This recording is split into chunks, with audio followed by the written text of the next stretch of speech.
bagaimana supaya kita ini berhasil di masa usia 40 ke atas? Nomor 1. Ya. Jangan bergaya hidup mewah. Betul. Kedua, jangan beli barang-barang yang bermerek. Betul, Pak. Betul? Betul. Nah, ketiga. Yang ketiga ya. Ya. Fokus. Fokus. Fokus ya. Nah, fokus dalam satu tujuan. Dalam suatu talenta atau satu bisnis. Nah, keempat, Ya. jangan bergaya hidup makan enak. Misalnya kalau makan harus tempat-tempat yang mahal. Mahal.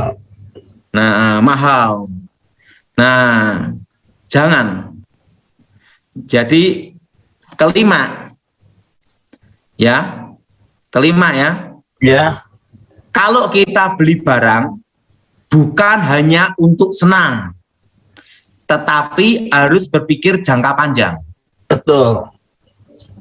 Jadi kalau kita ini beli handphone itu enggak usah yang ini yang mahal punya. Jangan. Karena itu kan bukan untuk investasi jangka panjang. Betul. Jadi kalau kita beli handphone ya yang bisa dipakai yang berguna saja. Yang penting bisa internet ya, Pak. Pokoknya kalau beli handphone yang cukup untuk bisa kita pakai. Iya. Nah, ya ini ya. 5. Ya, kelima. Jadi beli barang yang berguna untuk jangka panjang. Jangka panjang. Ya. Keenam, 6. yaitu kalau kita ini beli sesuatu, Ya. mendesak itu hanya yang perlu. Iya. Jadi gunakan untuk beli itu adalah investasi jangka panjang. Iya. Nah, misalnya tanah, emas. Iya. Nah, tanah, emas itu. Jadi yang jangka panjang. Nah, ketujuh, jangan pindah-pindah tempat dalam suatu bisnis. Jadi mudah bosan itu tidak boleh. Iya. Nah, untuk menjadi kuat harus mengalami suatu yang menderita dulu. Betul. Proses ya, Pak. Kalau kita mau kuat, kita harus mengalami proses bagaimana menderita dulu. Iya. Makanya saya ini usia 22, saya angkat plastik. Badan kuat ya. Nah, terusan ketujuh. Keberapa ini? Ketujuh, Pak, sekarang, Pak. Nah, jangan merasa puas dengan yang sudah ada di sini dalam suatu bisnis atau pekerjaan. Jadi kita tidak boleh terlena zona nyaman, merasa sudah paling top lah. Jangan. Iya. Jadi kita ini harus merasa kita ini tidak puas dengan hal yang biasa gitu loh. Iya. Nah, dan kedelapan, harus bergaul dengan mereka yang berpengalaman. Bergaul sama orang yang sudah berpengalaman ya, Pak ya? Iya, betul? Betul. Nah, kesembilan, di dalam suatu bisnis atau pekerjaan, yang penting adalah komitmen. Komitmen ya. Saya tuh pernah suatu kali ya, ngirim barang 5 ton, itu rugi karena apa? Bahannya naik. itu pada waktu saya bisnis plastik. Tetap saya kirim walaupun rugi. Iya, Nah, di dalam bisnis itu adalah kepercayaan, betul. komitmen. Nah, kepercayaan itu mahal. Betul. Nah, dan jangan nipu orang. Betul. Nah, kebetulan saya ini dalam hidup ya Iya. tidak suka bisnis tipu-tipu gitu loh. Iya, Pak. Jadi harus berpikir jangka panjang. Jangka panjang. Jelas? Jelas. Jadi gini ya, bisnis itu ada yang jangka pendek dan jangka panjang. Nah, kalau jangka pendek itu ngelihat angin. Lihat angin, Pak ya. Nah, tetapi itu Musiman, jangka ya? pendek itu harus ada momen. Iya, musiman. Nah, kalau saya tidak, saya bisnis jangka panjang.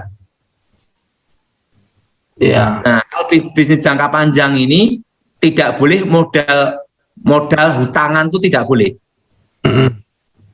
Nah, modal hutangan itu tidak boleh. Boleh modal utangan, Pak ya? Tidak boleh. Nah, dan kalau beli itu harus lihat prospek pasar. Prospek pasar ya. Misalnya gini, misalnya kalau kita beli tanah Ya.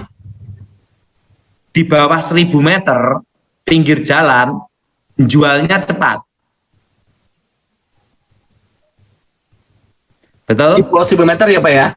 Di bawah 1000 meter. Ya. Tapi kalau kita jual tanah hektaran di atas 2 hektar, jualnya susah. Harus ada lawannya. Kalau di atas hektaran, Pak ya? Karena memang susah ya, Pak ya? Makanya dalam bisnis itu jangan yang hektaran. Nah, kalau saudara yang mau mulai bisnis, saya ajarin, yaitu apa? Belajar beli tanah dulu 50 meter, 100 meter. Nah, 50 meter atau 100 meter atau 220 meter atau pokoknya semua di bawah 1000 meter. Nah, usahakan itu 2 mobil lewat. Tanah itu, Pak ya? Harus ada akses. Harus ada akses jalannya. Dan sebisa mungkin beli tanah di pinggir kota di bawah 1 juta. Per meternya? Per meternya. Iya. Nah, jadi saya sendiri aja kan enggak suka beli-beli barang branded enggak ada. Iya. Kadang orang hanya untuk harga diri kan beli yang bermerek. Betul. Yang jadi pertanyaan satu, berapa sih harga diri?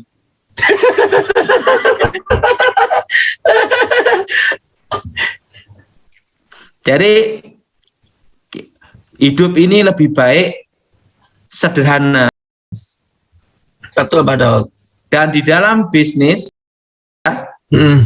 itu harus merasa kita ini masih merintis. Iya. Jangan merasa sampai puncak atau sudah berhasil. Iya. Jadi kita harus punya jiwa, yaitu jiwa bahwa saya masih merintis. Nah, kalau sampai sekarang saya masih merasa merintis. Iya, Pak Daud. Nah, dan ingat, usahakan jangan yang suka barang-barang atau hal-hal yang mahal terutama makan itu, Mas. Iya.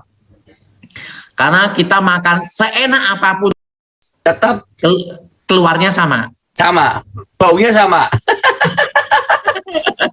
Betul? Betul. Betul? Betul. Jadi lakukan semuanya itu. Jadi dalam bisnis tuh dari muda saya seperti itu. Iya, Pak Daud. Nah, seperti sekarang ini kan saya juga beli tanah pinggir jalan di bawah 500.000 per meter.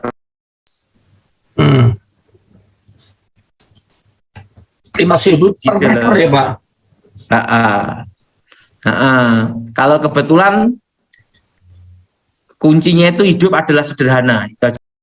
Iya, Dan satu lawan banyak, 1.000 kawan sedikit. iya, iya. Satu lawan itu banyak, Banyak, 1.000 kawan sedikit. sedikit. Nah itu, makanya itulah namanya konsep hidup. Iya, Nah, jadi dalam hidup ini usahakan semua belajar sederhana, rendah hati. yes. Jadi belilah barang yang perlu. Perlu, Nah itu. yes. Nah, dan Ya, belajar juga yang namanya murah hati. murah hati, jangan pelit ya Pak.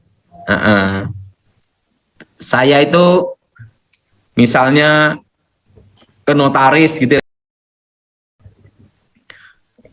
saya sering saya kasih tambahan sendiri, ucapan terima kasih. Kenapa? Nah, dari dia nanti dapat informasi.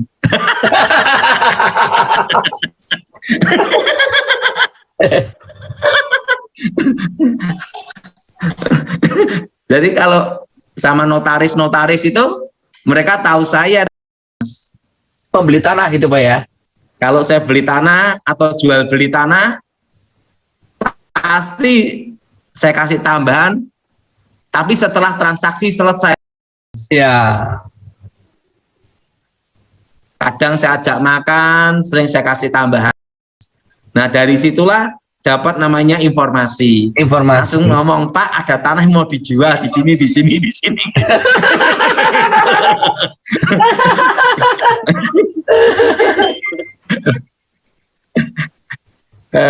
Tapi ingat, bukan Ya. nyogok, bukan. Bukan nyogok tapi murah hati ya Pak ya.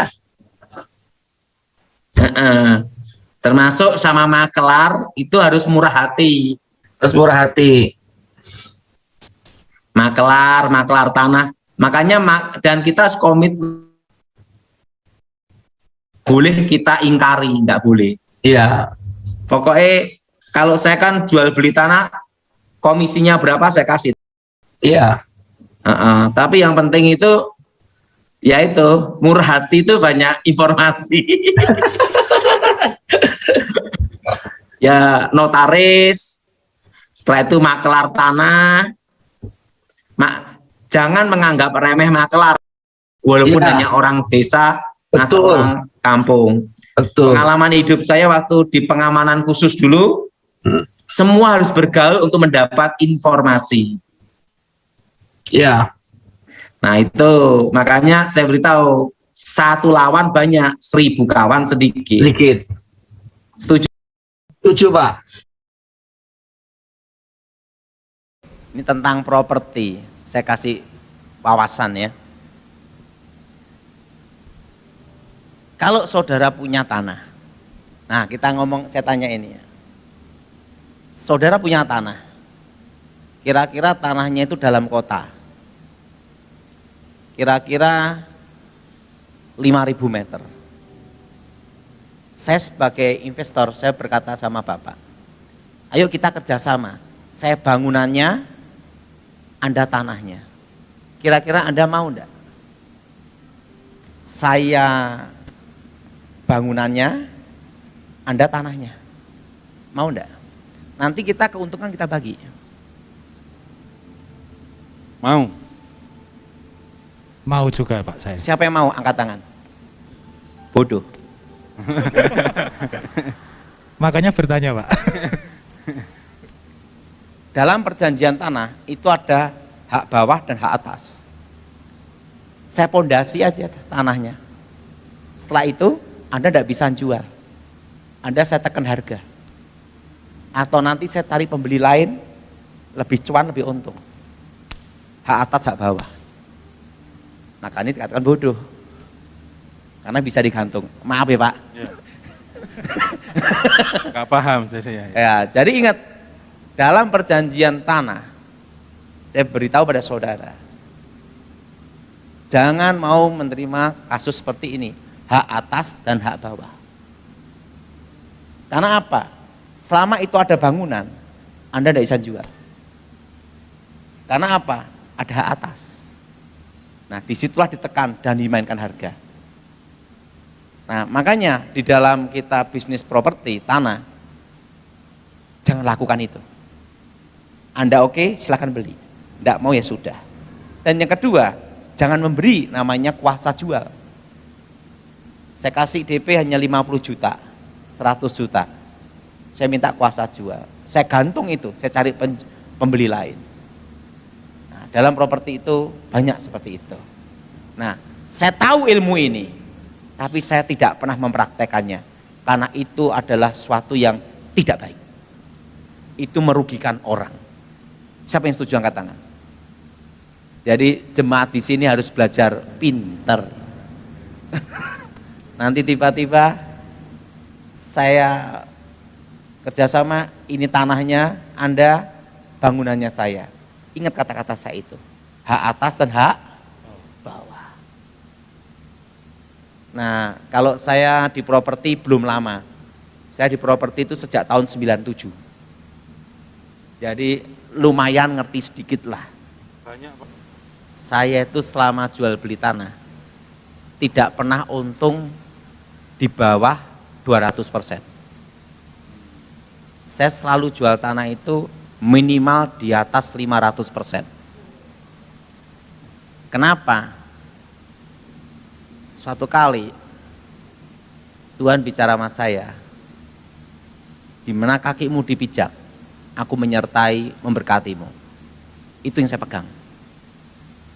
Saya beli tanah, di mana tanah itu kalau setiap tahun itu banyak berenangnya. Karena apa? Pinggir sungai. Dan itu tempat susah laku gitu loh. Saya beli aja. Tetap hanya berapa ratus ribu, laku 1 juta. Saya jual.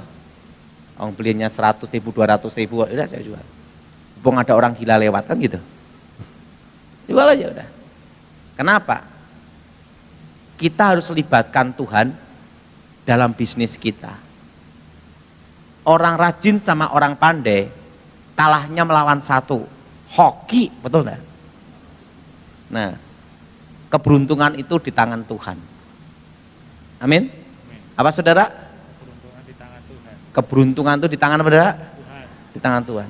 Nah, saya beli tanah 300 ribuan, 500 ribuan, tiba-tiba naik.